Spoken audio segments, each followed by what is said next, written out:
Poetic Edda mentions very briefly that at one point Loki finds a half-burned heart of some unnamed evil woman, eats it, and becomes pregnant. You know, that's my typical Friday night. Well, we be back with some overly sarcastic productions. This time, Miscellaneous Myths, of course, because I am addicted to this series. This time, their new video on Loki, the trickster god. Now, as you guys know, or maybe for those that don't know, because for some reason people like to watch me react to them, which I love. I love it. I love that people actually like watching me react to Miscellaneous Myths. That fills my heart with warmth. If you don't know, I am a Anglo-Saxon historian, so I study the 800s, specifically late 800s, Anglo-Saxon England area. So that would be with the Viking invasions, the great heathen army, the great summer army, etc. Uba Ragnar, Uba Vitzurk, well no, not Vitzurk, Uba, Ivar, and Halfdan, the three big names. But really it's just Halfdan. Ivar's kind of sideways, kind of mentioned a little bit, but not so much. Uba's kind of, he's over in Ireland. But actually, I wrote my thesis on this, and so I did some research on the Norse, mainly from the Anglo-Saxon point of view, because that's kind of all that's available. There was only one mention of a Norse god, and it was only one Norse god, and it was Thor.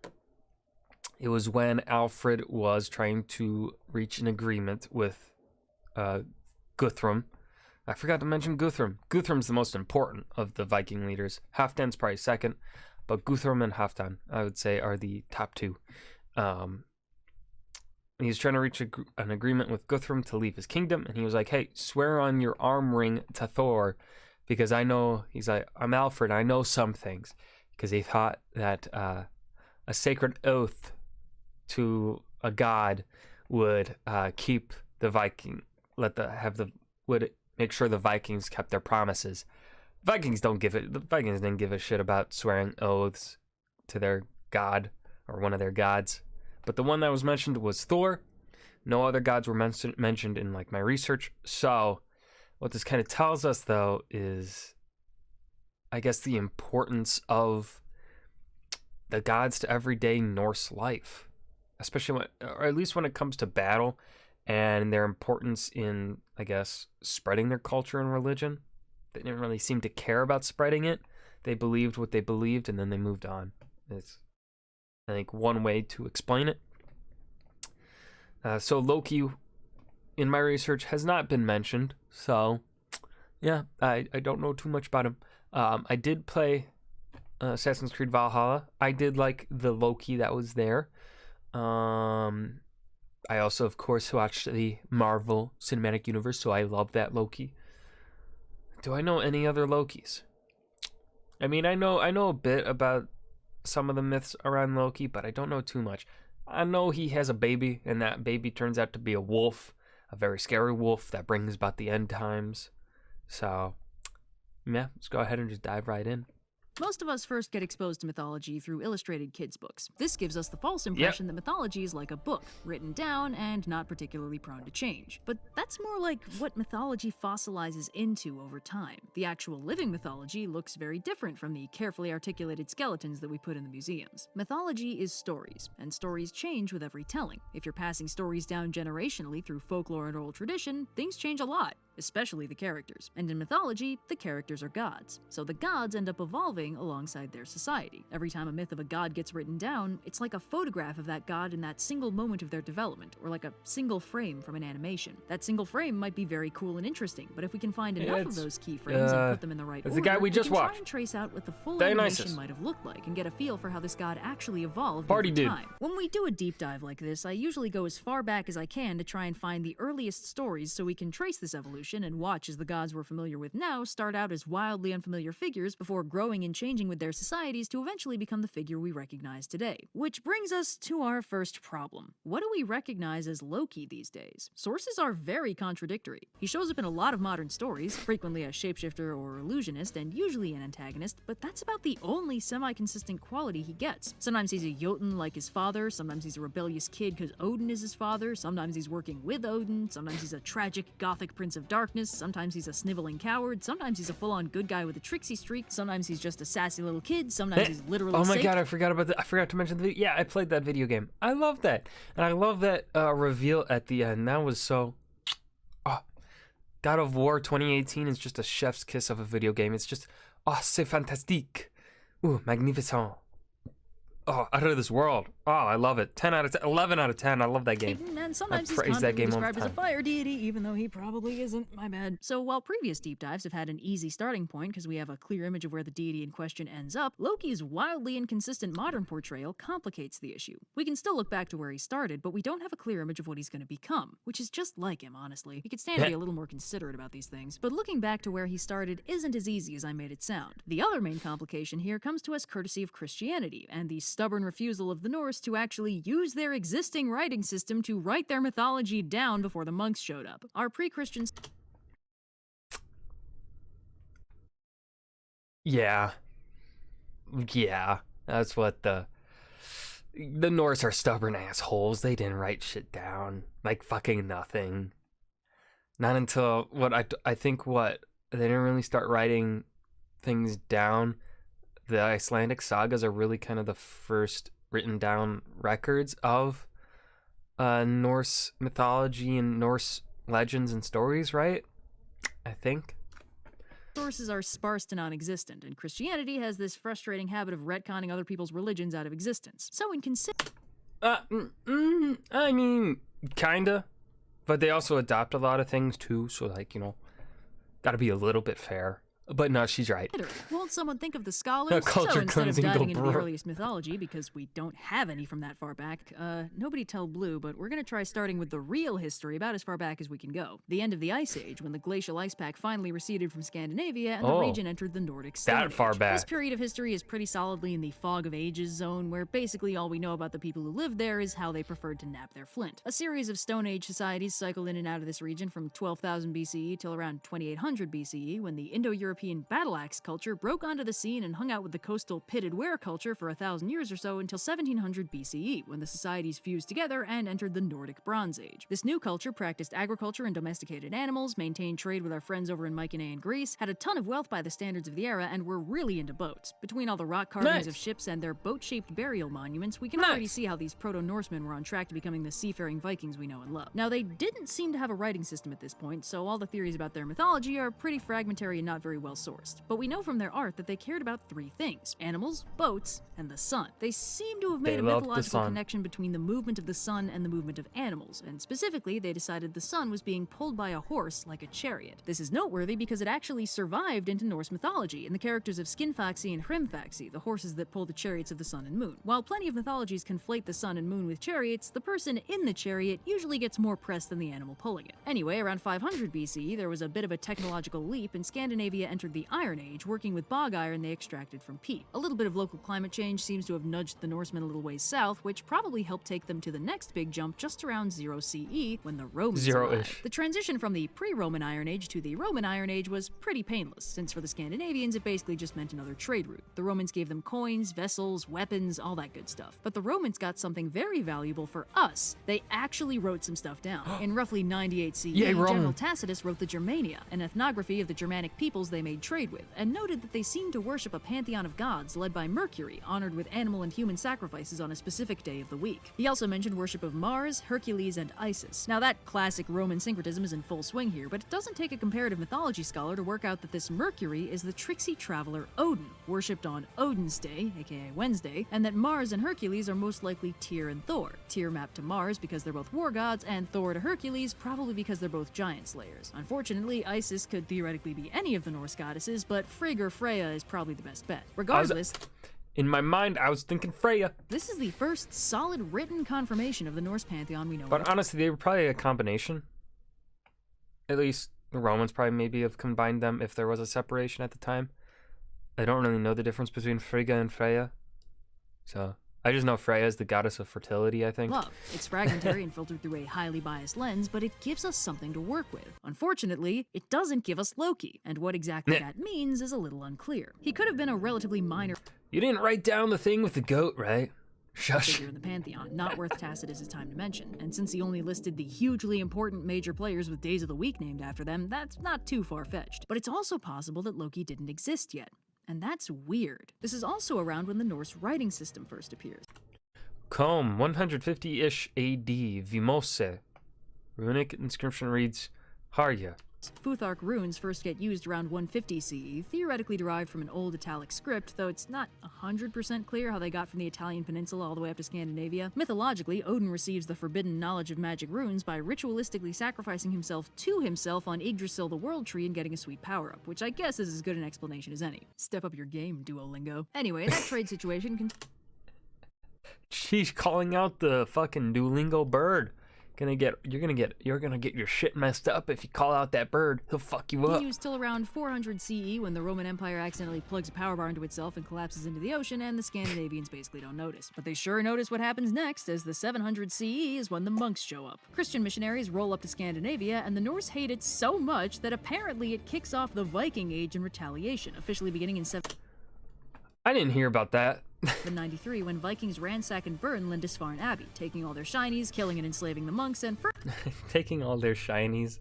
firmly establishing their reputation as terrifying for the next 1,000 years. The Viking Age continued for around 3 centuries, but while the Vikings were out Viking, the Christianization of Scandinavia continued behind them, and by 1100, the area was almost fully Christianized. And then, after all that, we finally get the first reference to Loki. Around 1200, Icelandic politician and historian Snorri Sturluson wrote the Prose Edda, the first written compilation of Norse mythology, apparently in service of his main political goal at the time, which was getting Iceland to unify with Norway under the rule of King Haakon IV. He didn't succeed, and Haakon had him assassinated a couple days.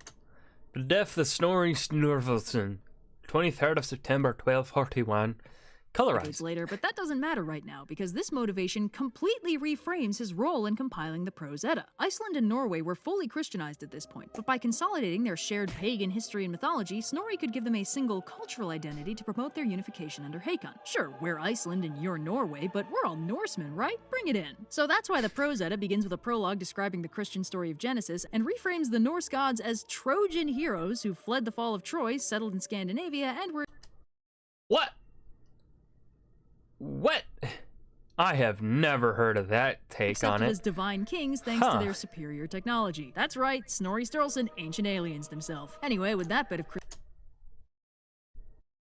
God damn it. Ancient aliens is everywhere. Christianity-proved justification out of the way, Snorri dives into what we hope is some proper pre-Christian mythology. And this is where we get our first look at Loki. Now, Loki pops up...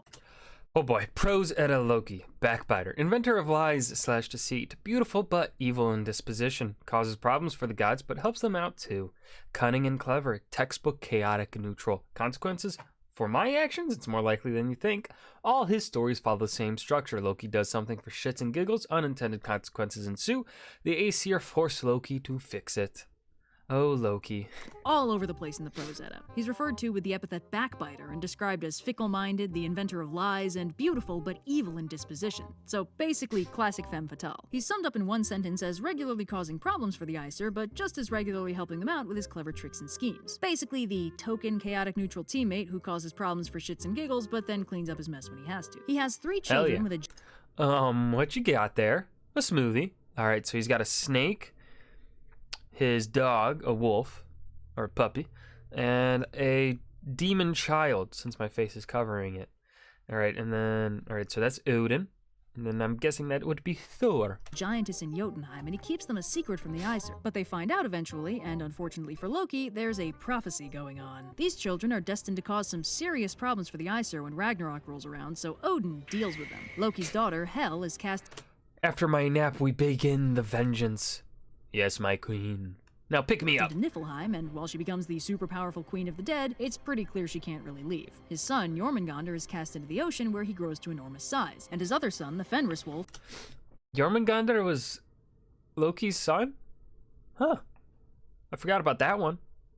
is too powerful for the Aesir to take head-on, so instead they take him in to keep an eye on him, and he lives alongside them in Asgard for a while, even becoming close friends with Tyr. But as he grows bigger and stronger, the Aesir get more and more worried, and eventually come up with a scheme. Framing it as a game, they tie up Fenris with stronger and stronger chains, though they can't find anything that holds him for long. Eventually, they commission the This is getting a bit weird. Nah, man, it's totally cool. dwarves for a chain made of impossible things, and ask Fenris if they can try it on him. But he's starting to get understandably suspicious, so he agrees on the condition that one of them put their hand in his jaws. If they betray him, they lose the hand. Oh my god, this was in Assassin's Creed Valhalla. Holy shit. The Aesir are obviously reluctant, but Tyr agrees, and when Fenris can't break the chain and realizes the Aesir betrayed him, he bites off Tyr's hand. No word on how Loki felt about all this, but we can assume not great. There's Probably another not story happy. where a disguised giant I think my rates are very reasonable. offers to build the Aesir a fortress, but as payment he wants the sun, the moon, and the goddess Freya. The Aesir This was literally in fucking Assassin's Creed Valhalla. What the hell? I didn't know they took so much inspiration from the Poetic Edda. I mean, that's what it's called, right? I think that's what this one's called. I forgot what she called it.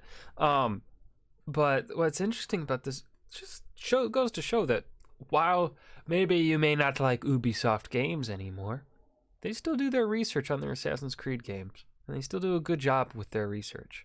Makes me happy on the inside. agree because they want that fortress, but they also really don't want to pay for it, so they force Loki to sabotage the construction so the giant won't finish in time. Loki does this by turning into a mare and quote-unquote distracting the giant's horse, and when the giant realizes what's happening, he returns to his true giant form to file a formal complaint with his battle axe, at which point Thor kills him. Loki later gives birth to a healthy eight-legged foal, and that's how Odin got his faithful steed Sleipnir. And before we all judge Loki, let's consider who's more irresponsible, the guy who gives birth to a horse or the guy who rides his nephew into battle. I'm just saying, I mean, we have to first get to an understanding of how the hell he gave birth to a fucking horse.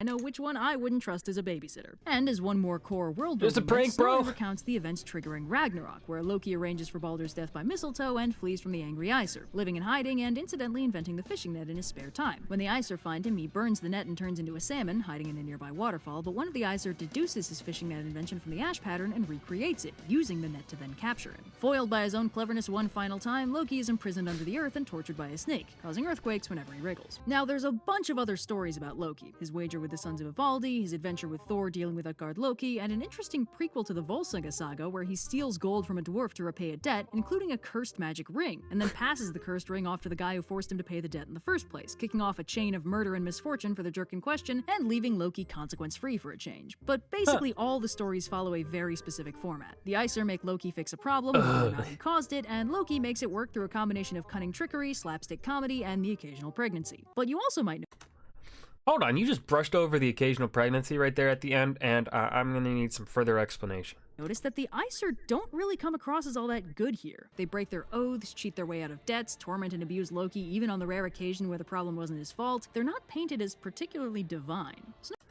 I was retelling gonna read the portrays names the at the gods top as flawed, there, but- fallible, and extremely human, which makes sense if he's trying to forge a historical cultural identity without getting too deep into the currently taboo religion that cultural identity is made from. And there's something kind of Christian about the way Loki is represented in this era, and not in the way you might expect. Beyond the prose Edda, What? this era also has the Poetic Edda, an anonymous compilation of poems collected around the same time. The Poetic Edda contains the Lokasenna, the flighting of Loki, an additional bit of detail from the precursor to Ragnarok where Loki calls out the Aesir on their failings and sins, and how they all like to heap blame on him when really they're just as bad as he is. At the end of that poem, they bind and imprison him, but they never really prove him wrong. Now, the Checkmate, portrayal of theists. Loki in the Eddas kind of resonates with the biblical concept of the scapegoat. While nowadays that term means someone who's blamed for everything, in the Old Testament the scapegoat is part of a cleansing ritual. Two goats are taken, one is sacrificed, and the other is driven into the wilderness. That one is the scapegoat, and it carries the sins of the people away with it, leaving them ritually purified of their failings at the cost of two goats. Christianity later added some Jesus flavoring to the scapegoat concept with the idea that Jesus himself is kind of a scapegoat for the sins of all of humanity. But unlike the goat, he does it on purpose as a willing agent, which is deliberately separating him from the scapegoat concept. But this portrayal of Loki kind of lines up with that. The Aesir do a lot of bad stuff, but then they turn around and blame Loki for it, or they make him fix it for them, absolving themselves of the consequences. Written 200 years post-Christianization, it wouldn't be too surprising if this biblical concept worked its way into Snorri's framing of this character, giving Loki a biblical context he wouldn't have originally had.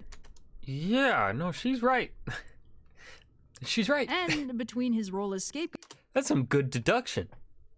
I'm proud. That's really good. and his torture and imprisonment for speaking a truth the Aesir didn't want to hear, it also has the wildly unexpected consequence of kind of making this version of Loki a Jesus figure. Didn't see that one coming. So since these No, edits I did already not. show some major structural hallmarks of Christianization, both the obvious with the Genesis stuff and the inobvious with the thematic parallels, we're once again stuck in a position where the only information we have about Loki is very untrustworthy. Go figure. Now, this isn't quite all we have from this era. Along with all the pillaging and burning, the Viking Age saw the creation of a lot of rune stones, carved rocks that don't tend to feature runes. written mythology, but frequently show images of some familiar stories. Mjolnir was a very common symbol on rune stones, and we have a handful of rune stones from between the 700s and the 1000s that show a few familiar sights. Odin capturing a salmon, a bound figure under a snake, a face with scarred lips, etc. While these still post-date You know, just your typical like Tuesday thing. the monk's arrival, they do show a figure whose role lines up with Loki's description in the Eddas, and they were carved at least a couple hundred years before Snorri got his hands on them. Although, fun fact, one of those theoretical Loki images shows a bound figure with horns and was carved on a cross. Once again, Dude, I didn't know how. Man, just goes to show you, you know, even when you study a certain time period or a certain group of people that are closely related to another group of people, you can still miss out on a whole bunch of information, just like how I'm feeling right here with Loki right now. Wow, that's a lot more Christian imagery than I think I would have predicted. the Christianity is baked in. Still, while our knowledge is fragmentary and incomplete, this at least corroborates some of Snorri's stories. Now, there's some other fun stuff about Loki's character that we can glean from these Eddas. The Poetic Edda mentions very briefly that at one point, Loki finds a half-burned heart of some unnamed evil woman, eats it, and becomes pregnant. You know, that's my typical Friday night. Later giving birth to the vaguely described evils that plague man. This story is never brought up anywhere else, and we have no idea whose heart it was or what evils it created, but this tiny 4-line anecdote puts Loki in the role of the folkloric mother of monsters, a non-uncommon motif ascribing all the evils of the world to some unlucky, usually lady, who initially gave birth to them or set them free. Gaia, Pandora, Echidna, Tiamat, Lilith. It's a theme that shows up sporadically all over the place. And speaking of themes, Loki has one more unexpected role. There's a very common Indo-European narrative of a prophecy, where someone, usually a king, learns a prophecy of their future doom at the hands of a child, usually a direct descendant or other close relative. The doomee responds poorly and imprisons the child, or their parent if the child isn't born yet, which inadvertently causes the child to later play out the exact role the prophecy foretold. It happens with Oedipus, it happens with Balor and Lu, it happens with Perseus, it even happens with Krishna, and it Hold on, we gotta go back to that it Perseus happens thing. with Oedipus, it happens with Balor and Lu, it happens Yep. You asshole!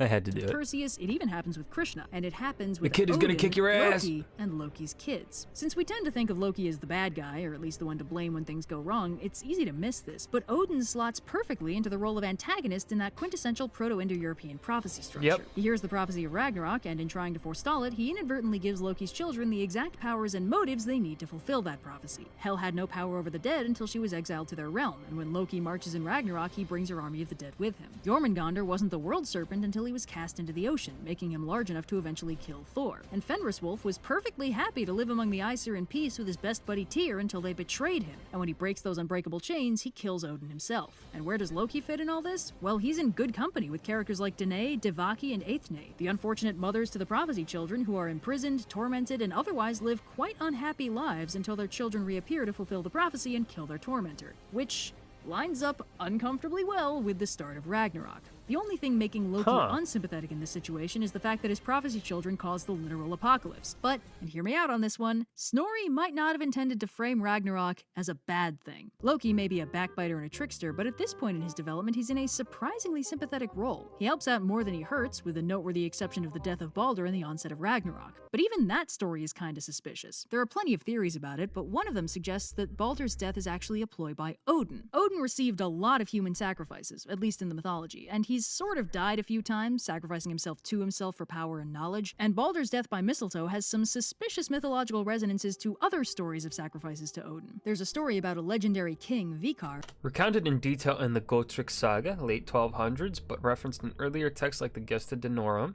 1100s. His ships are becalmed because Odin requires a blood sacrifice, and Vikar's name is drawn every We're going time they again. draw lots. Sire, come Vikar on. doesn't want to die, so his counselor assures him that they won't really Oh, good. We won't actually be killing you. Oh, good. kill him. They'll do the setup for the sacrifice, but instead of actually stabbing and hanging Harmless him, they'll stick. use a harmless tree branch and like a really soft noose. But when they do, the branch suddenly turns into a spear and the king is really killed. Trying to fool Odin with a fake harmless sacrifice isn't very wise. So when Baldur is killed by a weapon made from a harmless little mistletoe branch, it lines up alarmingly well with this story of a tricksy sacrifice to Odin. And we gotta remember, Baldur doesn't stay dead. He comes back after Ragnarok, and Odin knows this because he knows the prophecies of Ragnarok. It's also noted in the text that nobody knows what Odin whispered in the dead Baldur's ear, but why would he whisper in a dead guy's ear at all? Baldur is killed in a way that closely resembles a sacrifice to Odin and comes back even better than before, something Odin famously did to himself to gain knowledge and power. And with all that for context, Loki's role in the death starts looking a lot weirder. And for that matter, Loki's relationship with Odin is a subject of academic debate. This is fucking insane.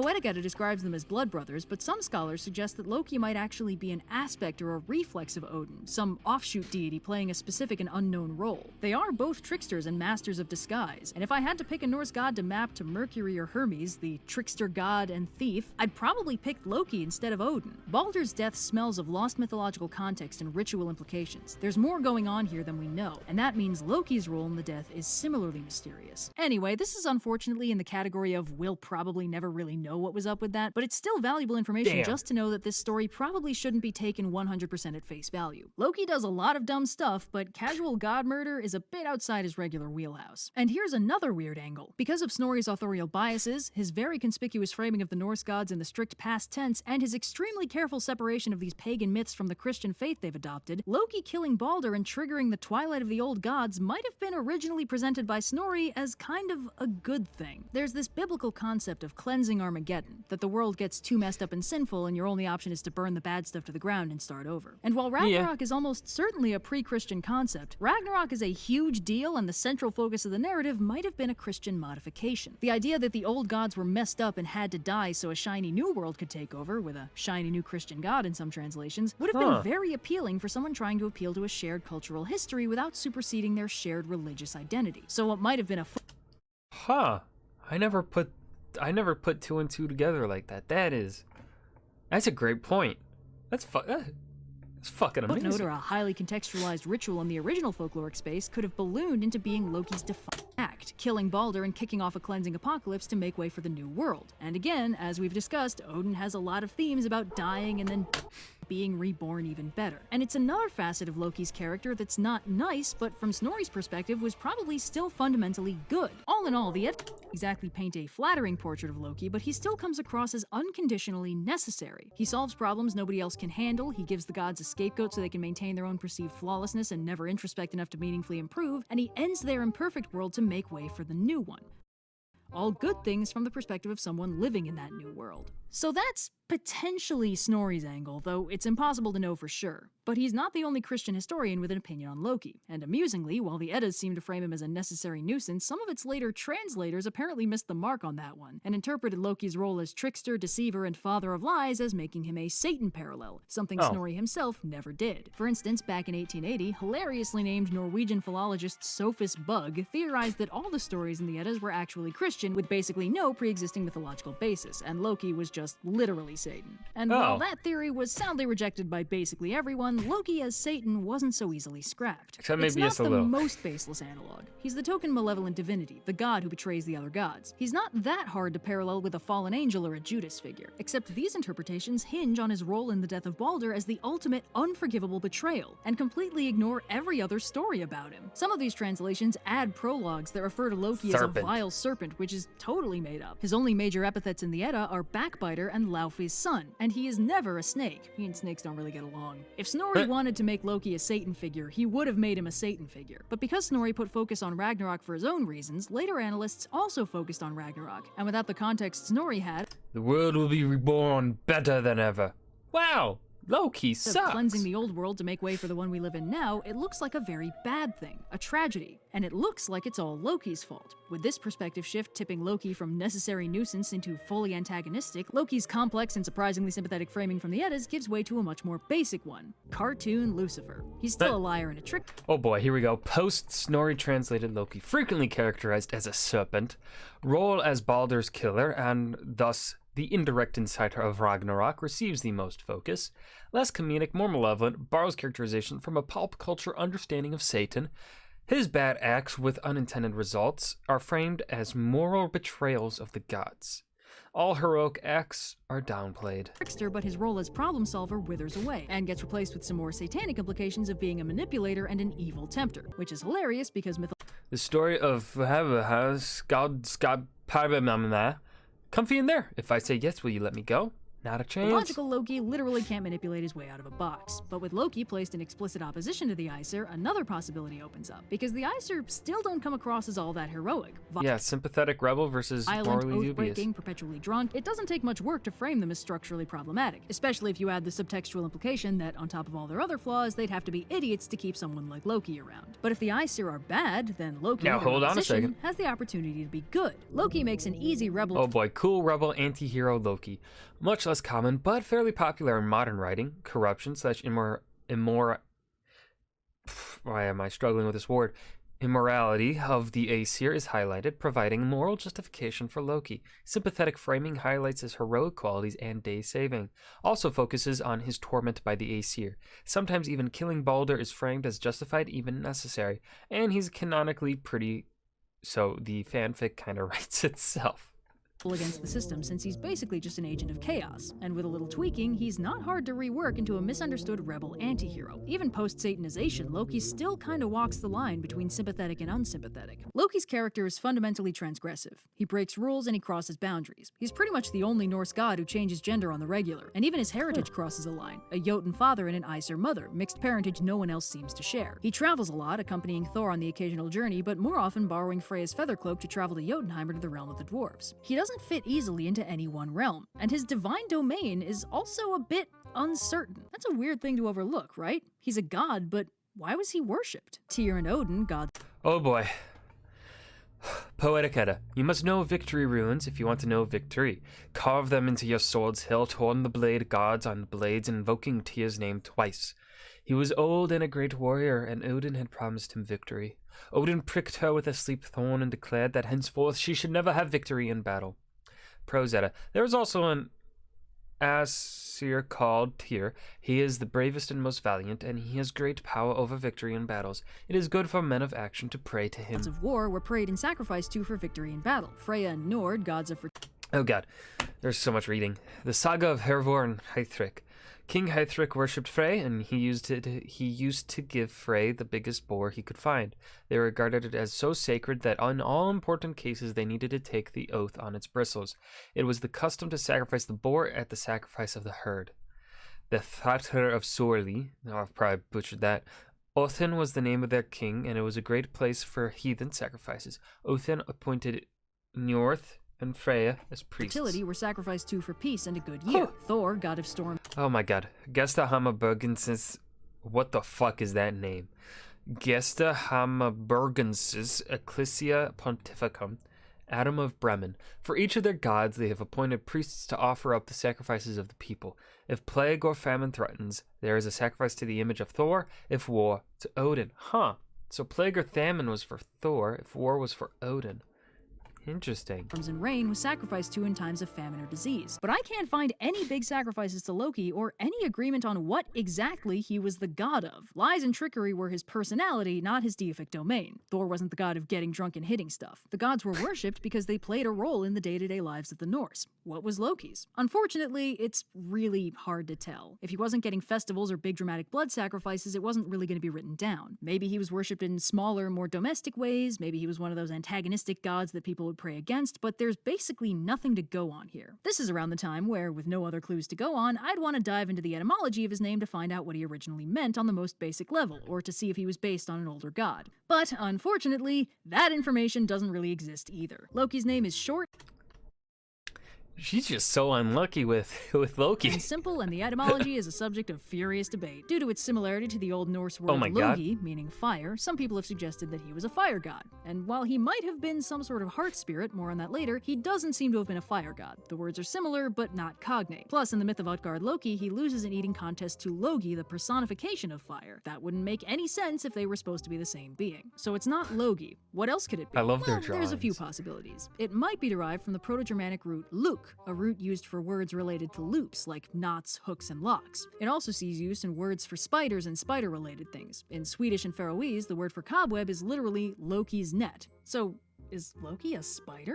While possible and delightfully creepy, that particular spin doesn't really have much evidence in the folklore. But Damn Loki doesn't need to be a spider to have something to do with knots or nets. Loki's name could mean something a lot more basic, like entangler, which would fit pretty well with his mythical role of inventing the fishing net, which was then used to trap him. He entangles other people and himself in equal measure. This also makes sense if Loki is more like a title than a name. Utgard Loki, the illusionist giant faced by Loki and Thor, is very confusing on paper. He has no apparent relation to Loki, and they don't seem to know each other, but his name, Utgard Loki, means Loki of the Outyards. If Loki itself means entangling one, then the distinction makes more sense. Utgard Loki entangles them in illusions and impossible tasks, the entangler of the Outyards. If it's a catch-all term for tricksters and ensnarers, it would help explain why these otherwise unrelated characters share such a unique name. Loki's name has also survived in some folk phrases in Scandinavia, like mirages and other heat-based distortions are sometimes described as Loki sowing his oats or herding his goats. If the term has retained elements of trickery or illusion, it makes sense to use it in that context. But the folk customs can tell us more about him than just his name. Loki might not have gotten big feasts or dramatic society-wide problem with sacrifice Loki, days, Jean de but Vries. elements of his nature seem to have lingered in the day-to-day folk customs, painting a rather more domestic picture. Some phrases describe Loki as responsible for heat hazes, sudden flares of a fire, cobwebs, and other kinds of ephemera, often attributed to small nature spirits called vatir. Some other surviving Scandinavian traditions involve tossing a child's baby teeth into the hearth fire and asking Loki to watch over the kid. Particularly interesting, a lot of phrases and traditions about hearth fires and tending to them seem to work in a Loki reference. Now, this doesn't automatically mean that the Loki associated with the hearth has any relation to the god Loki. As we've already discussed with Utgard Loki, he wasn't the only Loki running around. But there's some pretty so many evidence Lokis running compiled in around. this essay that suggests that they're actually probably the same figure. And further, that the hearth spirit Loki might have been adapted later into medieval Norwegian folklore as an unlikely hero called the Ash Lad, a clever but lazy dude who tends the hearth all day until forced into a heroic adventure. If this is true, it suggests that Loki's divine role was as a mischievous but ultimately benevolent protector of the home and family, which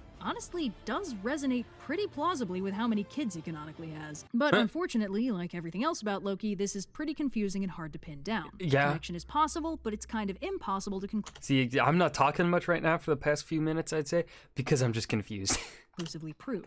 So where does that leave us? Loki has so many stories, but every single one of them has either a biased narrator, an incomplete narrative, or both. It's nearly— Well, to be fair, gotta push back a little here. Everyone got a bias when they write down things. So it's kind of, it's impossible to be not unbiased. So especially with things like mythology, I think that's especially impossible to be unbiased and get, precise things, even if, even if the Vikings had written down things, those would still be biased sources and whatnot. impossible to find consistent threads. We don't know when he first showed up Wacky or what gender role he stuff. played Oh in my the society. God. We can't That connect is him to so any much precursor stuff. deities. We can barely even get a read on his personality. Loki is a mass of contradictions. And you know what? That's okay. This is one Yeah. of many ways the gods can develop. They end up splintering over time. Usually Honestly, what I'm kind of leaning towards is he may not have existed for the Norse themselves. And my logic behind that would be, why would they kind of think of things as ending for their gods? I mean, it really depends. Like the mentioning of Valhalla, there was no mention of glory in battle for when I was doing my research on my thesis. The Vikings would run away from battle if it did not suit them. They didn't seek death in battle. They sought just victory. They would they would do whatever it takes to win. So either that could mean Loki's a chief deity because that's betrayal and backstabbing to do whatever it takes to get victory, or he just didn't exist and Odin had that aspect to him, as I think she kind of mentioned earlier, where Odin has aspects of Loki in him, or Loki has aspects. It seems to be kind of representative of a lot of Odin's aspects, shape shifting, whatnot. But yeah, as I said before at the beginning, Thor was the only Norse god mentioned by in my research, and I don't know if it's mentioned in any I can't remember if it's mentioned in Asser's Life of Alfred, and I don't know if it's mentioned in the Chronicles of the Anglo-Saxon Chronicles. I don't know, so maybe a god is mentioned there, but I can't remember.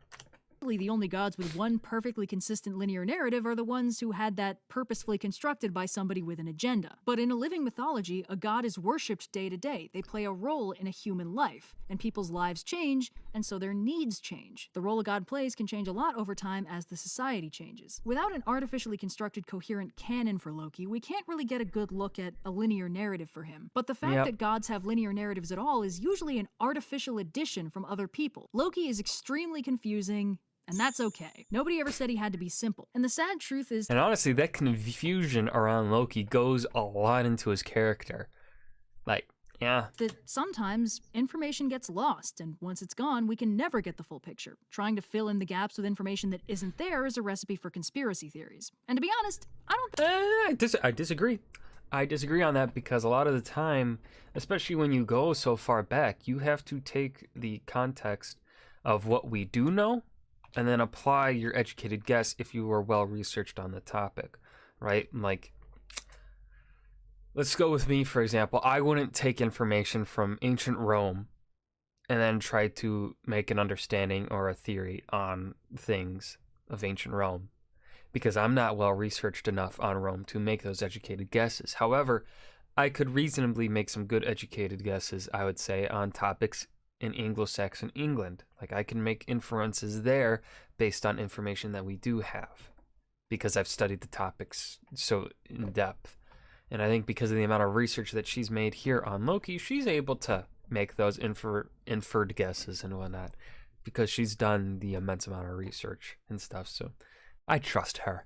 don't think there's anything more quintessentially Loki than getting centuries worth of scholars at each other's throats trying to figure out his one true nature. Can't a guy shapeshift in peace? Real quick, before we go, we've got a brand new pin for you guys. And this one isn't That's a good looking pin. You can snag this snazzy new Loki pin from our crowd-made shop for a limited time only. And it comes with this nifty sticker set. And I'm gonna say this in absolute seriousness, I think this is the greatest thing I've ever created. Okay, thanks, bye!